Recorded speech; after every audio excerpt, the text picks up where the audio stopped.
প্রথম ম্যাচ মরক্কোর সাথে ডোরো, তারপর হাইতির সাথে এক দলের ইতিহাস মনে করো তো, সেখানে 3-পিস দিল হাইতি।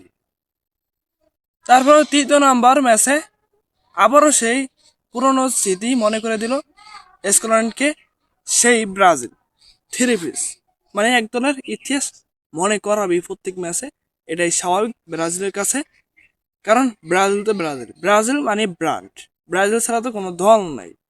এক দলের ইতিহাস মনে করে দেয় বারবার, এটাই ব্রাজিল। মরক্কোর সাথে ড্র করছে, হাইতির সাথে 3 গোল, স্কটল্যান্ডের সাথে 3 গোল। মানে এক দলের ইতিহাস আমরা বারবার মনে করিয়ে দিই।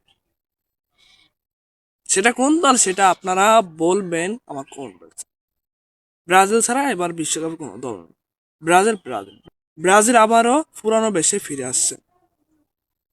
ব্রাজিল কামব্যাক করতে পারে। ব্রাজিল হচ্ছে অন্যতম সেরা টিম। ব্রাজিলের শিবিরে এখন নেইমার যোগ দিছে।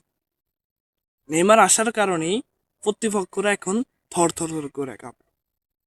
কারণ আমাদের king Prince is coming for national team.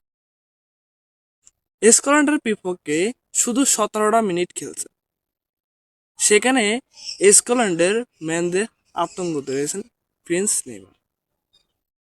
এবং নেইমারে মাঠের ভিতরে নামতে না নামতেই স্কটল্যান্ডের এক ডিফেন্ডার তাকে ফাউল করে বসে আছেন, সেখানে তিনি হলুদ কার্ড খেয়েছেন।